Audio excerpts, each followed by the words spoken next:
Hello everyone, welcome back to निया। निया मतलब news and editorial analysis. So आज के सेशन में हम देखेंगे article strike 3। Strike, obviously strike का मतलब एक तो होता है वार करना और दूसरा स्ट्राइक का मतलब हड़ताल होता है। यहाँ पे स्ट्राइक 3 मतलब तीसरा वार। किसका वार है? On the indictment of former US president Donald Trump. Donald Trump के इंडिक्टमेंट में मतलब ये फॉर्मर यूएस प्रेसिडेंट है और इन पर कुछ आरोप लगा है और कानूनी कार्रवाई हो रही है और ये तीसरा वार है। ठीक है, तो हम ये आर्टिकल देखें उसके पहले हम लोग कुछ वोकैबुलरी देख लेंगे because vocabulary helps us decode the passage and understand it really well. Indictment, indictment क्या होता है? A written paper that officially accuses someone. जो ऑफिशियली कानूनी रूप से जो किसी के ऊपर आरोप लगाए कोई ऐसा पेपर, उसको हम कहते हैं इंडिक्टमेंट। ये कानूनी ऑफिशियल प्रोसीडिंग्स है ना। मतलब ये ऐसे ही नहीं कि बस किसी ने बोल दिया, तो ये ऑफिशियल प्रोसीडिंग्स है। इम्पीचमेंट, अरेंजमेंट, ये इसके सिनोनिम्स हो जाएंगे। इसका एंटोनिम हो जाएगा विंडिकेट। विंडिकेट मतलब बाइज्जत बरी कर देना।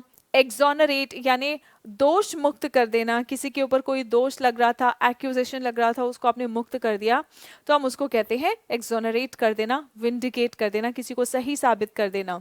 ठीक है, she was held to appear for trial on 2 indictments, मतलब उस पर 2 आरोप लगे थे जिसके लिए उसको ट्रायल में आने को कहा गया था। ट्रायल मतलब जो कोर्ट की कार्रवाई होती है वहां आने को कहा गया था। Polarisation, students now what is polarisation?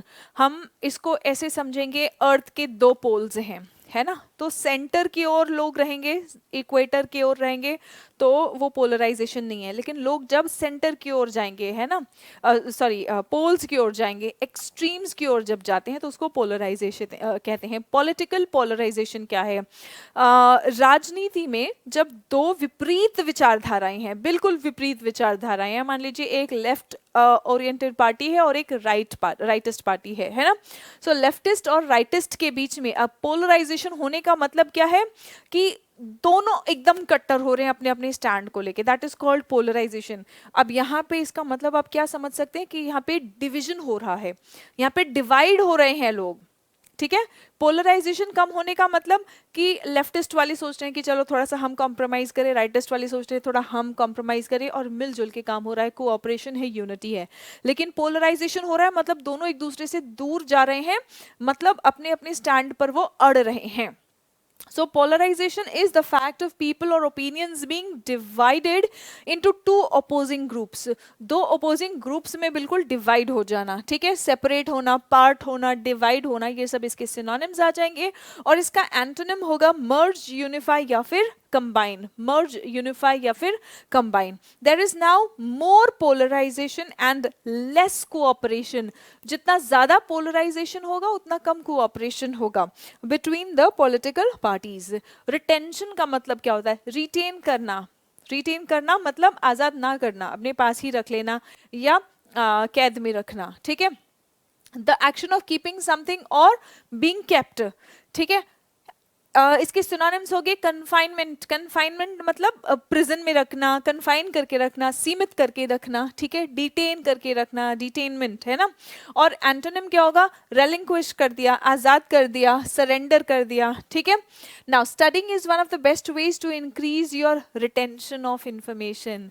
ठीक है, रिटेंशन ऑफ इंफॉर्मेशन मतलब जो इंफॉर्मेशन तुम्हें दिया गया वो तुम्हारे दिमाग में रह रहा है, रिटेन हो रहा है, रुक रहा है, याददाश्त अच्छी है। ठीक है, रिटेंशन ऑफ इंफॉर्मेशन मतलब इंफॉर्मेशन तुम्हारे ब्रेन में रुक रहा है।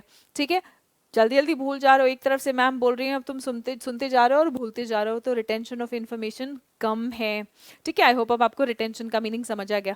किसी पर्सन को अपने पास ही रोक के रख लेना वो रिटेंशन है।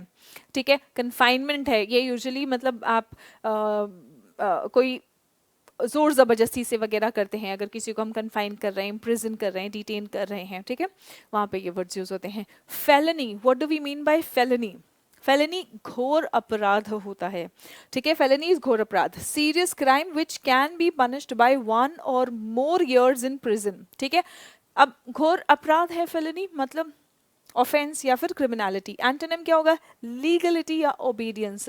अगर आप कानूनी तरीके से कोई काम कर रहे हो तो ऑफेंस होने की या कोई अपराध होने की कोई संभावना ही नहीं है। क्रिमिनलिटी का एंटोनिम होगा ओबीडियंस। क्रिमिनल्स क्या करते हैं? हम उनको क्रिमिनल कहते ही क्यों हैं? क्योंकि वो किसी भी कानून का पालन नहीं करते हैं, कानूनों का उल्लंघन करते हैं, दूसरों के अधिकारों का उल्लंघन करते हैं, इसीलिए हम उनको क्रिमिनल कहते हैं। ठीक है, अगर उल्लंघन नहीं करेंगे तो वो पालन करेंगे, ओबीडियंस इसका एंटोनिम आ जाएगा। He was arrested on suspicion of planning to commit a felony, मतलब उनको अरेस्ट किया गया था। ठीक है, he was arrested on suspicion, संदेह था कि वो कोई घोर अपराध करने वाले हैं, इस आरोप पर उनको अरेस्ट कर लिया गया था। ठीक है, जंक्चर मतलब क्षण, second, at this juncture, at this moment, इस क्षण पर। ठीक है, a particular point in time,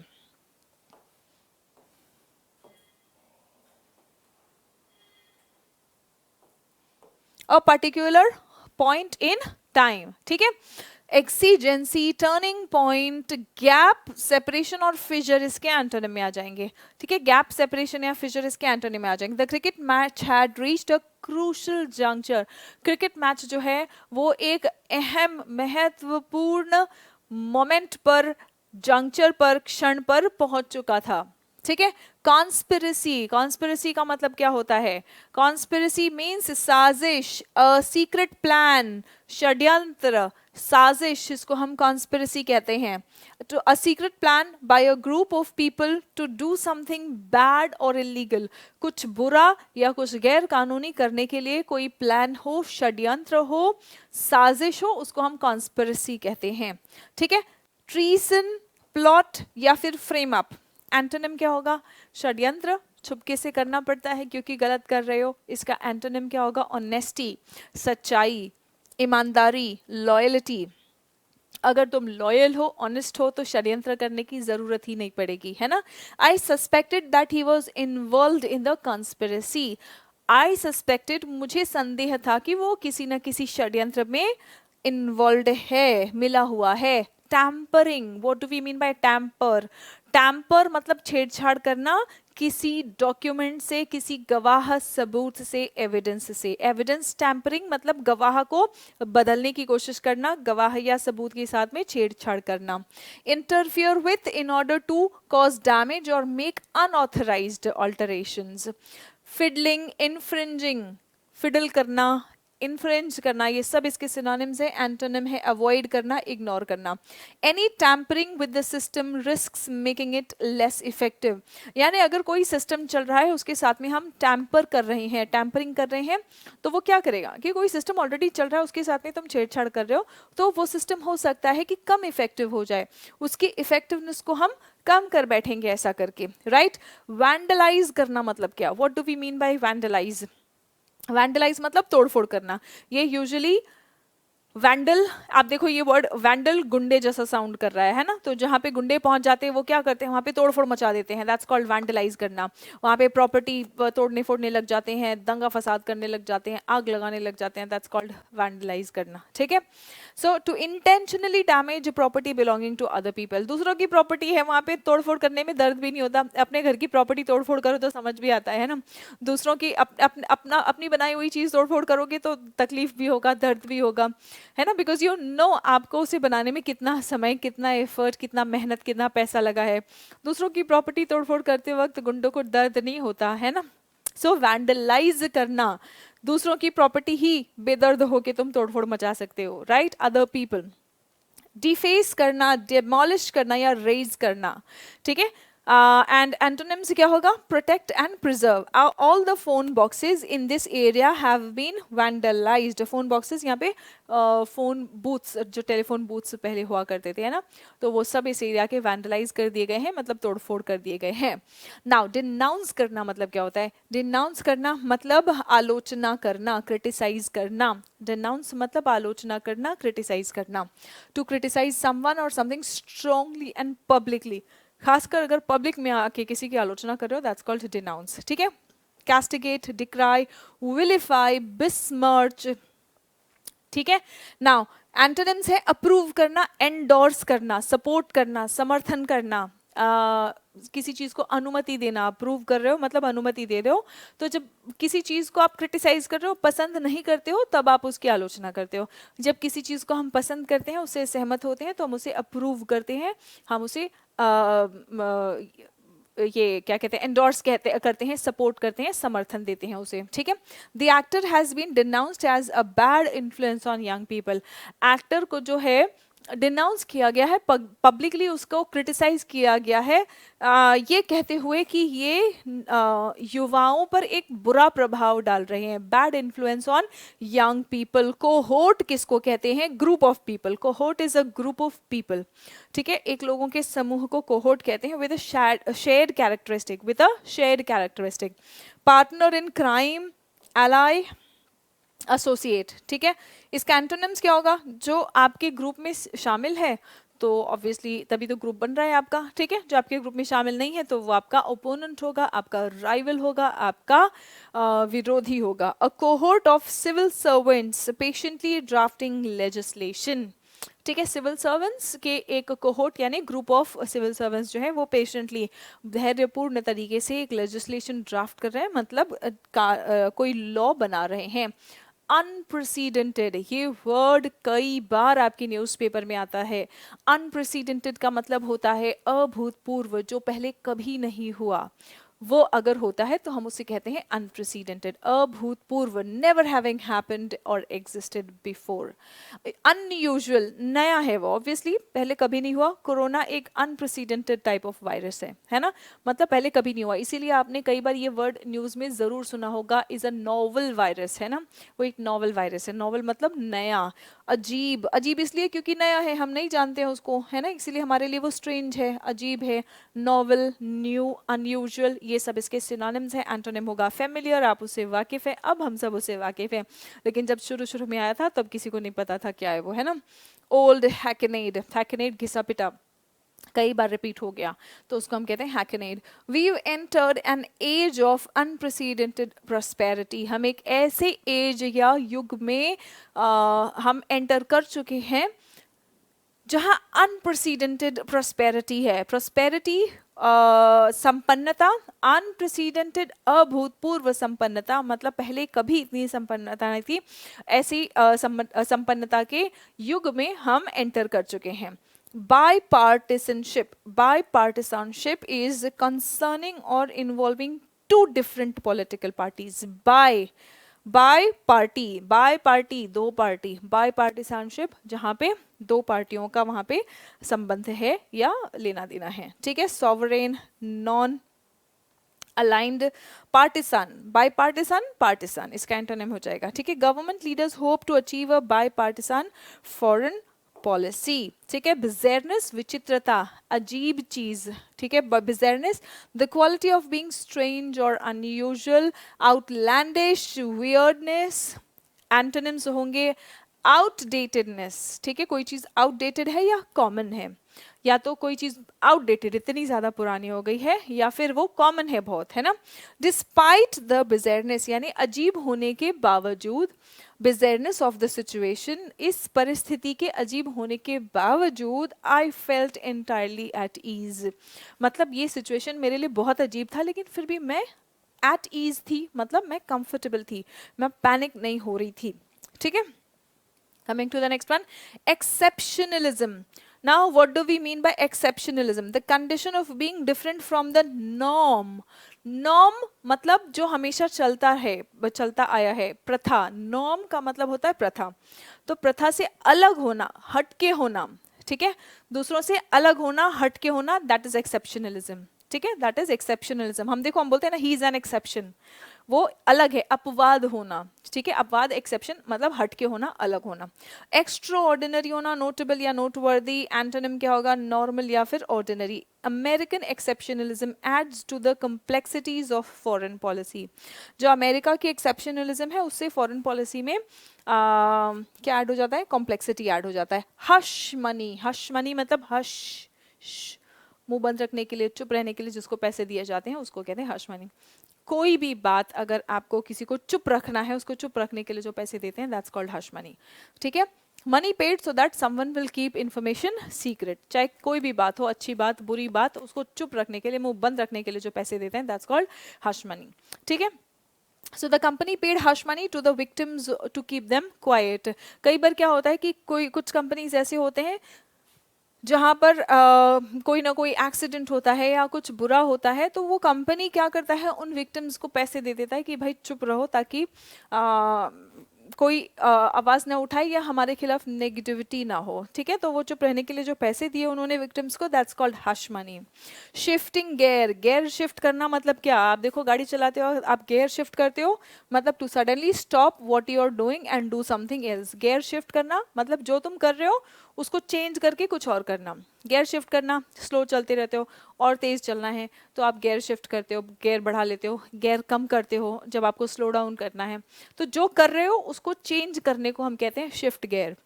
ठीक है, gain a foot hold, gain a foot hold, foot hold, foot का होल्ड मतलब पैर जमाना। ठीक है, गेन अ फुट होल्ड मतलब अपने पैर जमाना कहीं पे भी, मतलब अपना strong hold banana. A secure position specially a firm basis for further progress और डेवलपमेंट।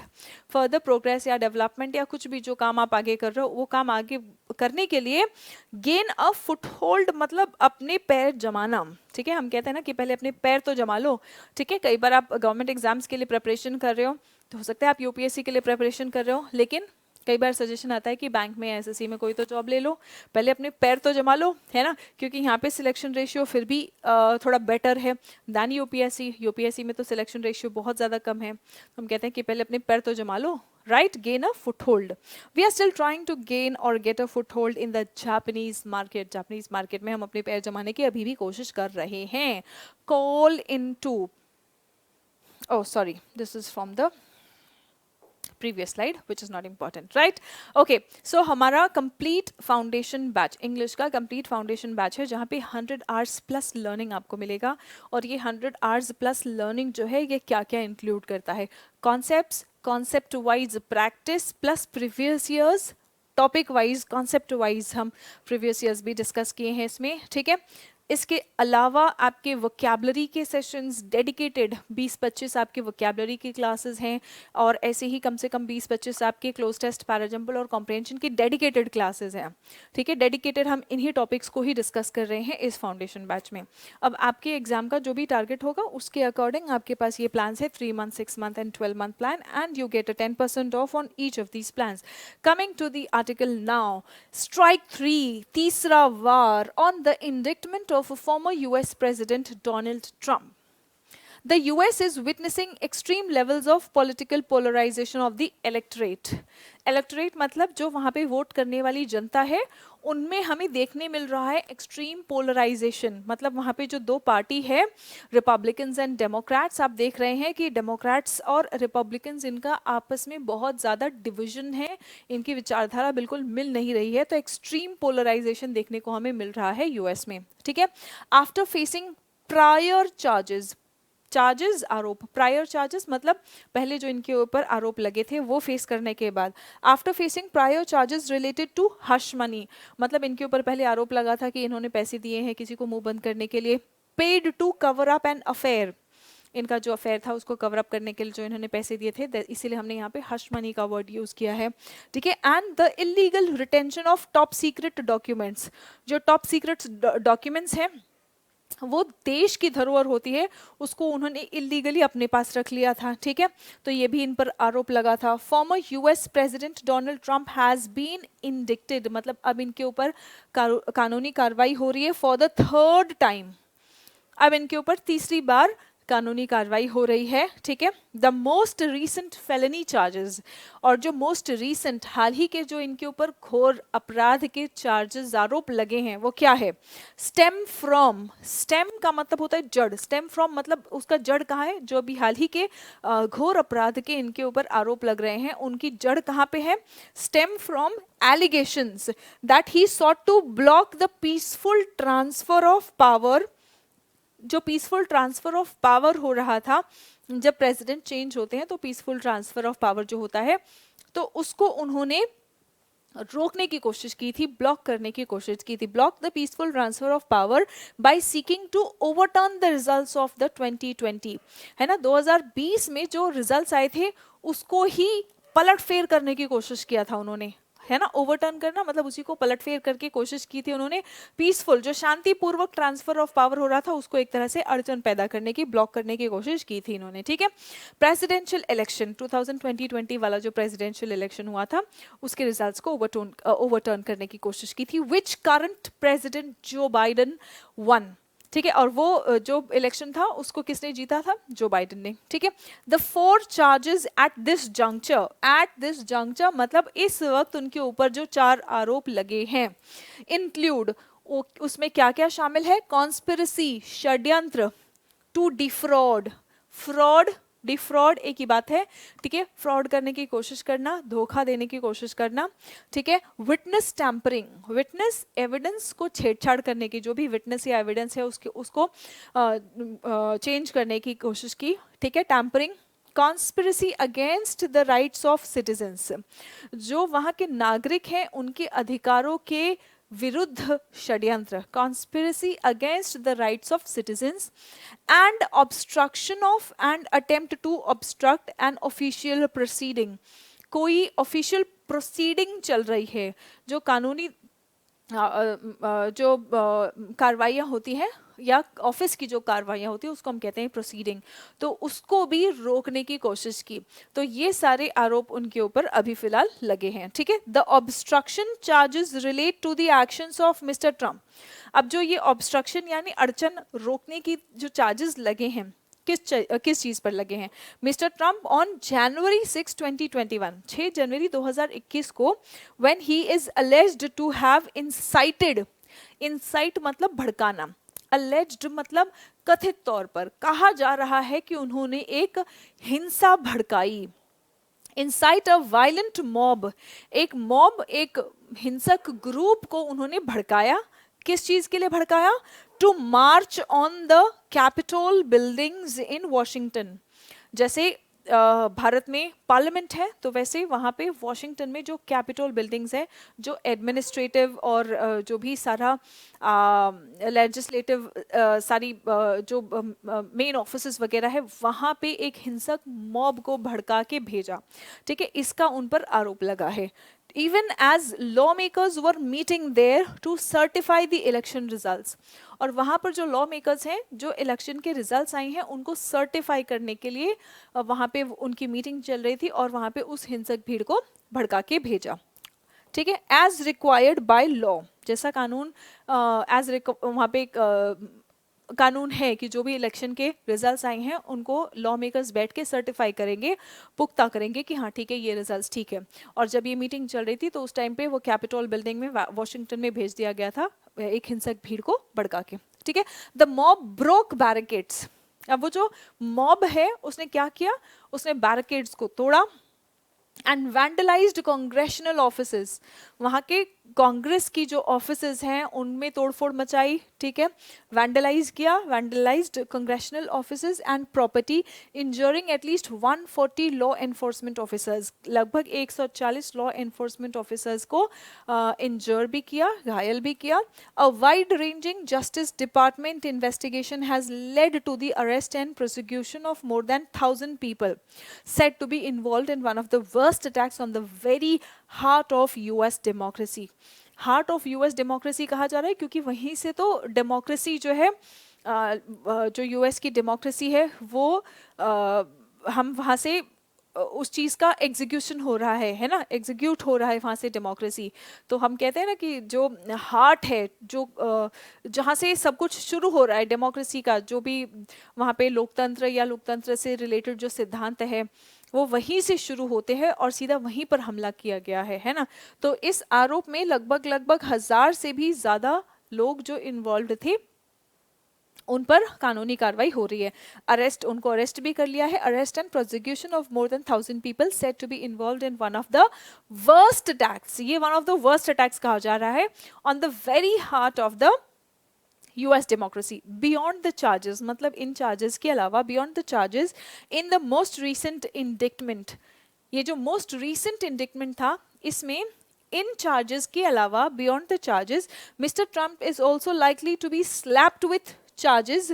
यहाँ पे स्लैप्ड विथ चार्जेस मतलब इन पर आरोप लगाया जा रहा है और कड़ी तरीके से आरोप लगाया जा रहा है, इसीलिए इस शब्द का प्रयोग किया गया है, slapped with charges, in the state of Georgia this month, relating to his attempts in concert with allies to overturn his 2020 election loss there. जो 2020 में उनका इलेक्शन लॉस था उसको ओवरटर्न करने की भी उन्होंने कोशिश की थी, तो इसके भी चार्जेस उन पर लगे हैं।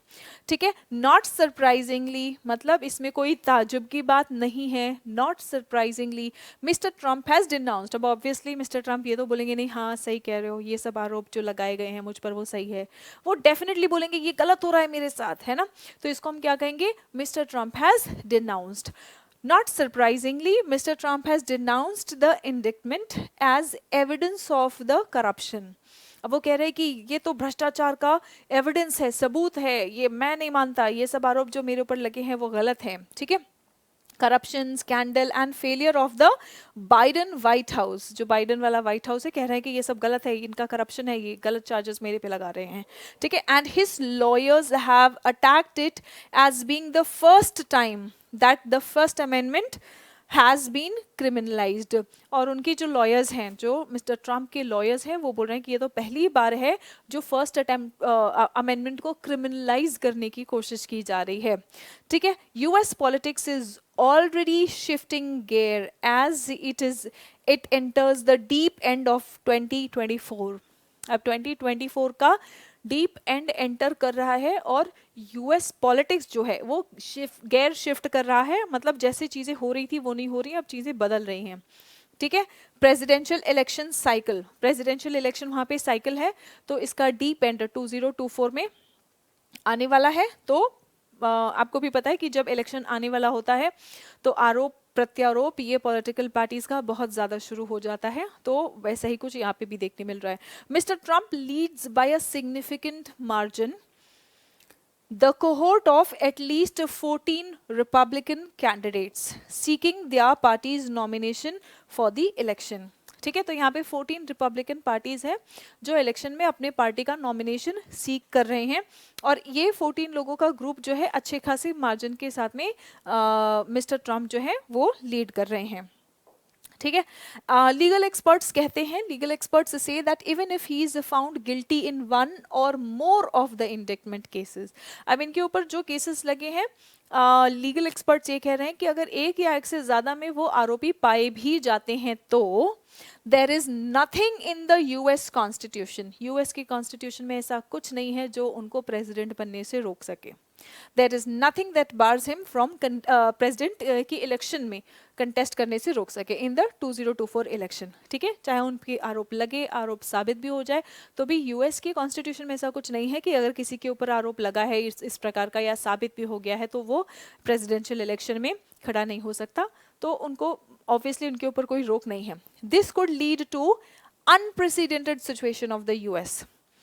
अब इसका परिणाम क्या हो सकता है, this could lead to the unprecedented situation, मतलब अभूतपूर्व सिचुएशन है ये, पहले ऐसा कभी नहीं हुआ है कि कोई प्रेसिडेंट जिस पर ऐसे आरोप लगे हों और वो साबित भी हो गए हों और ऐसा प्रेसिडेंट लीड करे, क्योंकि इनके ये अच्छे खासे मार्जिन से लीड भी कर रहे हैं और इनको इलेक्शन में कंटेस्ट करने से यूएस कॉन्स्टिट्यूशन में ऐसा कुछ है नहीं जो रोका जाए। ठीक है, or a president, okay, situation of the US being led by a convicted president or a president who governs from prison। अगर इनको जेल की सजा होती है तो ऐसा भी हो सकता है कि वो जेल में जाएंगे और जेल से ये लीड करेंगे। ठीक है, और अगर ऐसा हुआ तो ऐसा पहली बार होगा यूएस के इतिहास में। If not a president who takes office and then has all of his convictions dismissed, अगर ऐसा ना भी हो कि ये ऑफिस में आ गए और ये अपने चार्जेस डिसमिस करवा दें, अगर ऐसा नहीं भी हुआ तो भी ऐसा डेफिनेटली चांसेस है कि या तो अब डिसमिस अगर अपने चार्जेस नहीं करवा पाए मतलब कन्विक्ट हुए हैं, कन्विक्ट हुए तो या तो कन्विक्टेड प्रेसिडेंट लीड करेगा या फिर हो सकता है अगर इनको सजा होगा तो ये प्रिजन में जाएंगे और वहां से लीड करेंगे। In either case it is unprecedented in the US. ऐसा पहले कभी नहीं हुआ है यूएस में, ये अभूतपूर्व घटना होगी अगर हुई तो। ठीक है, द बिज़ारनेस ऑफ दिस सिनेरियो, कह रहे हैं कि ये सीन बहुत अजीब है एंड इस इस सिनेरियो के अजीब होने की जो बात है is only exceeded by the extreme levels of political polarisation. और ये अजीब हरकतें, अजीब सिचुएशंस या सिनेरियोज सिर्फ इसलिए हो रही हैं क्योंकि पॉलिटिकल पोलराइजेशन बहुत ज़्यादा हो गया है of the US electorate across the liberal conservative spectrum on a variety of critical issues. बहुत सारे मुद्दों को लेके वहां पर पॉलिटिकल पोलराइजेशन हो गया है लिबरल और कंजर्वेटिव्स में। कंजर्वेटिव्स कौन है? जो ज़्यादा बदलाव नहीं चाहते हैं, है ना, जो कंजर्वेटिव हैं। एंड लिबरल्स कौन है? जो इजी गोइंग कि हाँ ठीक है सब ठीक है, ऐसा वाला लिबरल जो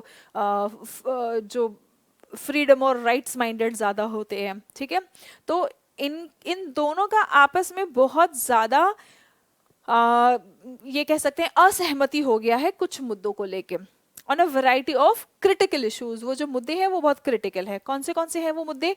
including the role of the government in the economy, मतलब अर्थव्यवस्था में सरकार की क्या भूमिका होनी चाहिए, role of the government in the economy, reproductive and civil rights, immigration मतलब जो बाहर से लोग आ रहे हैं हमारे देश में उनको लेके, ठीक है, foreign policy and much more. ये सब जो अहम मुद्दे हैं इनको लेके लिबरल्स में और कंजर्वेटिव्स में आपस में बहुत ज़्यादा डिसएग्रीमेंट्स हो गए हैं। इन बातों को लेके एक पॉलिटिकल पोलराइजेशन हो गया है।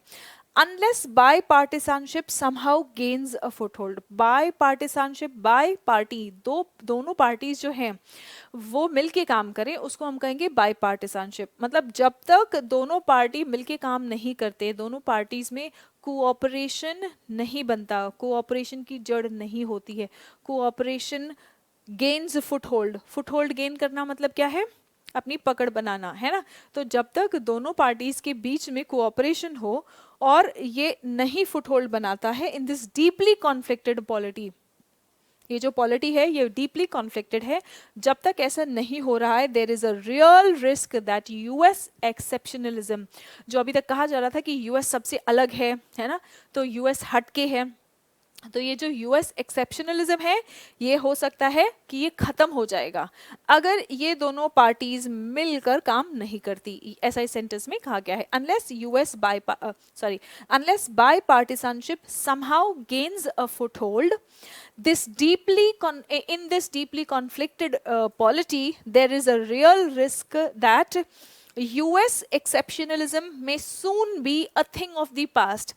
यूएस एक्सेप्शनलिज्म मतलब यूएस का ये जो हटके होना था ना, ये a thing of the past बन जाएगा। मतलब ये कहानियों की बात हो जाएगी कि हाँ यूएस कभी हटके हुआ करता था।